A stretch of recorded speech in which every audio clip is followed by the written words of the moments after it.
শুধু ধর্মীয় স্লোগানই নয়, এই নারায়ে তাকবীর হচ্ছে স্বাধীনতা সার্বভৌমত্বের স্লোগান। অনেকে আমাদেরকে বলে অমুক নেতা 15 বছর লড়াই করছে, আর হাদিরা তখন কই ছিল? লড়াই যদি করলেন আপনাদের এত ব্যাংকের ব্যবসা টিকে থাকলো কেমনে? যারা লড়াই করছে সাতক্ষীরায় আমার ভাই বোনদের বাড়ি লড়াই করার কারণে বুলডোজার দিয়ে ঘুরাই দেওয়া হয়েছে।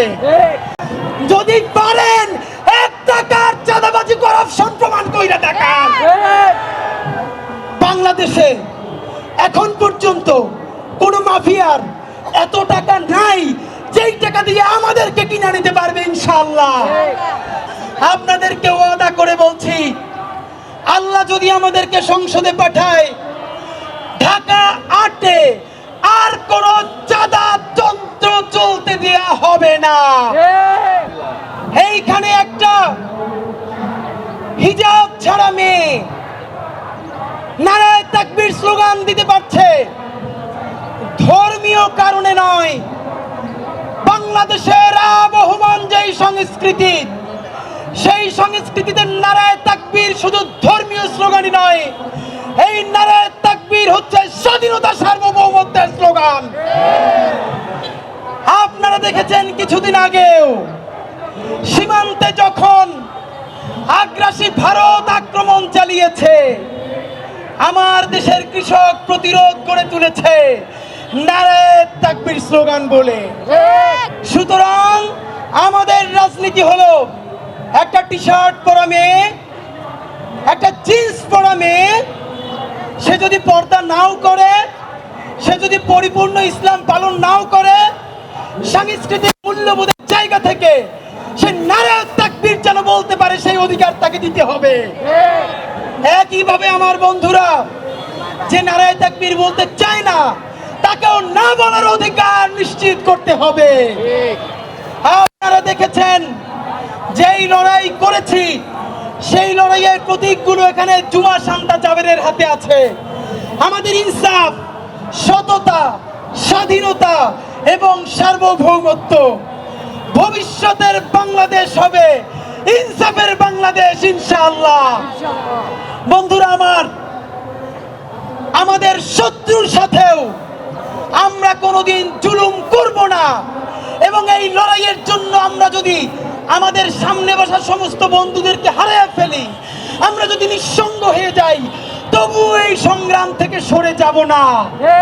কারণ আমি যাকে ভালোবাসি তাকে কারো ঘৃণা করার অধিকারও আছে।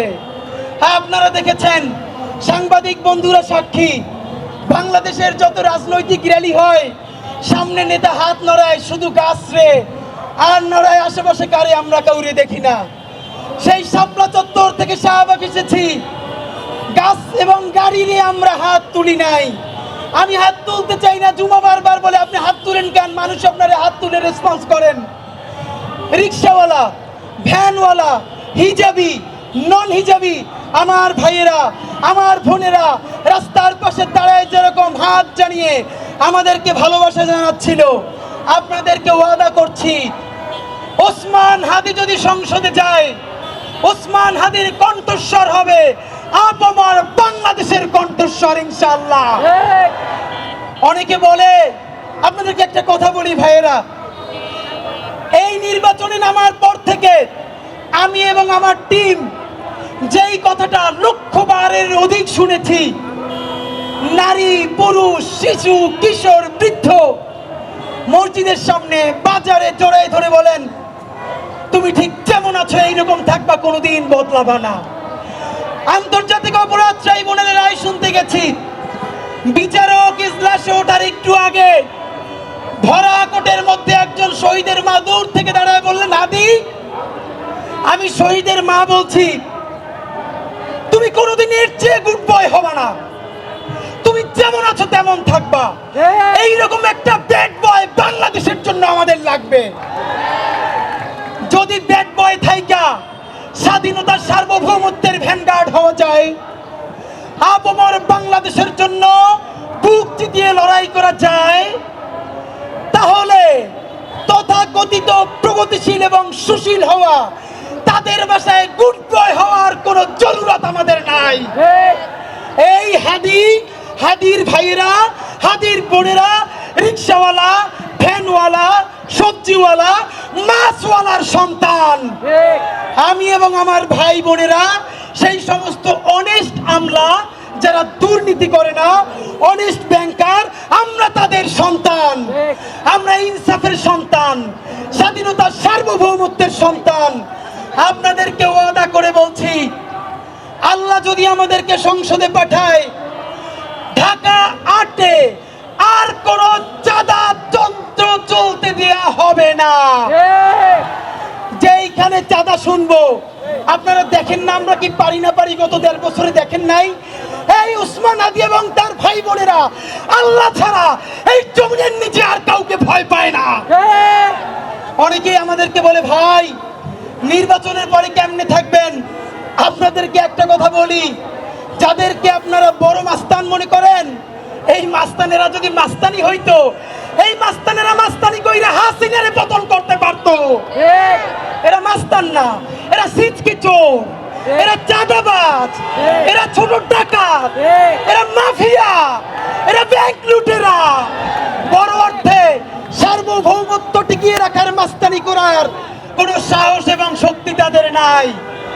অনেকে আমাদেরকে বলে, অমুক নেতা 15 বছর লড়াই করছে, আর হাদিরা তখন কই ছিল? লড়াই যদি করলেন, আপনাদের এত ব্যাংকের ব্যবসা টিকে থাকলো কেমনে? যারা লড়াই করছে, সাতক্ষীরায় আমার ভাই বোনদের বাড়ি লড়াই করার কারণে বুলডোজার দিয়ে ঘুরাই দেওয়া হয়েছে। এই ঢাকায় যারা স্বাধীনতার পক্ষে দাঁড়াইছে, হেফাজতের রাত্রে মানুষের পক্ষে দাঁড়াইছে, তাদের ব্যবসা বাণিজ্য লুট করা হয়েছে। তাহলে এত বড় বিপ্লবী এখন হইলেন, এতগুলো ব্যাংক, এত বীমা, ঢাকায় এত হোটেল, এত ব্যবসা বাণিজ্য কেমনে চালাইলেন ভাইয়েরা? এই সব কথা বলে আমাদের পিছনে লাগে লাভ নাই। নতুন আমাদের চরিত্র হননের জন্য টোকাই, ভালো কাপড় চোপড় পরলে চেহারা ভালো হইলেই এলিট হয়, পশ হয়, এই চিন্তা বহু আগের দিন গেছে। শোনেন, মানুষ এলিট হয় তার চিন্তায়, মানুষ এলিট হয় তার মনস্তত্ত্বে। ভালো কাপড় চোপড় সব থেকে সন্ত্রাসী খুনি হাসিনার চাইতে বেশি কেউ পড়তো না।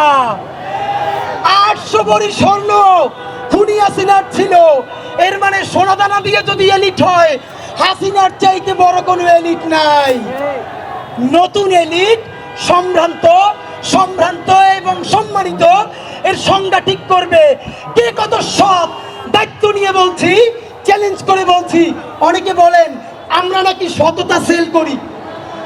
ভাইয়েরা, সততা বেচি বলতে কোনো দ্বিধা নাই।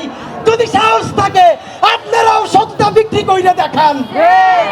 এনএসআই, ডিজিএফআই, ডিবি, এসবি থেকে শুরু কইরা এমন কোন এজেন্সি নাই যাদের কাছে ওসমান হাদি, জাবের, জুমা, শান্তাদের ব্যাংক অ্যাকাউন্ট, বিকাশ অ্যাকাউন্ট নাই। সব আছে। যদি পারেন 1 টাকার চাঁদাবাজি, করাপশন প্রমাণ কইরা দেখান। বাংলাদেশে এখন পর্যন্ত কোন মাফিয়ার এত টাকা নাই যেই টাকা দিয়ে আমাদেরকে কিনে নিতে পারবে। ইনশাআল্লাহ আল্লাহ যতদিন বাঁচায় রাখবে, স্বাধীনতা, সার্বভৌমত্ব, ইনসাফ এবং সততার জন্য লড়াই করব। এই লড়াই আমাদের জিহাদ ইনশাআল্লাহ। আর যদি আমি মরে যাই, আমি শহীদ হয়ে যাই, আমার ডান পাশের ভাই বোনেরা এই লড়াই যতদিন বেঁচে থাকবে ততদিন চালাই নেবে ইনশাআল্লাহ। বন্ধুরা, আপনারা যারা এত কষ্ট করে এসেছেন, সামান্য লাঞ্চের ব্যবস্থা করেছি, সবাই একসাথে খাবো। এরপর এখানে কনসার্ট ফর ঢাকা 8 হবে। অনেকে কষ্ট পেয়েছেন। দেখেন, এই শাহবাগ শব্দটাকে বাংলার মুসলমান, বাংলার আপামর জনগণের কাছে পবিত্র কইরা তুলছেন ইনকিলাব মঞ্চ। কনসার্ট মানে নাচনা গানা, উলঙ্গ ড্রেস পইরা লাভ দেয়া না। কনসার্ট যে স্বাধীনতার সার্বভৌমত্ব এবং বাংলাদেশের প্রতীক হয়ে উঠতে পারে, আজকে যারা থাকবেন তারা দেখবেন ইনশাআল্লাহ। আমরা আমাদের শব্দ, আমাদের ভূমি, আমাদের জমিন আমরা কাউরে দলিল কইরা দেই নাই। এবার একটা রেনেসাঁ চলবে। দলিল পুনরুদ্ধার চলবে। স্যার সলিমুল্লাহর বিশ্ববিদ্যালয়কে আপামর বাংলাদেশের কাছে ফিরিয়ে দেওয়া হবে ইনশাআল্লাহ। সুতরাং নির্বাচনে জিতবো কিনা এটা তো ছোট প্রশ্ন। শহীদ প্রেসিডেন্ট জিয়াউর রহমানের মতো, মাওলানা ভাসানীর মতো, এইখানকার ভূমিপুত্র শেরেবাংলার মতো, আমাদের সব থেকে স্বাধীন সন্তান স্যার সলিমুল্লাহর মতো বাংলাদেশের 56,000 বর্গ মাইলের প্রতিটা ইঞ্চিতে ইঞ্চিতে আমরা পায়ে হেঁটে নতুন আজাদি, নয়া বাংলাদেশ বিনির্মাণের জন্য ইনশাআল্লাহ পদযাত্রা শুরু করব। সুতরাং যেই যাত্রা শুরু করলাম, মৃত্যুতেও এই যাত্রাকেও থামাতে পারবে না। আমাদের এইবারের নির্বাচনের যেই ট্যাগলাইন, সেই ট্যাগলাইন বলে শেষ করছি। রেনেসার কবি ফররুখ আহমদ যেটা বলেছেন, নতুন পানিতে সফর এবার, হে মাঝি নতুন পানিতে সফর এবার, হে মাঝি জিন্দাবাদ। আমি বলবো নতুন পানিতে সফর এবার, আপনারা বলবেন হে মাঝি জিন্দাবাদ। ঠিক আছে, নতুন পানিতে সফর এবার, হে মাঝি জিন্দাবাদ।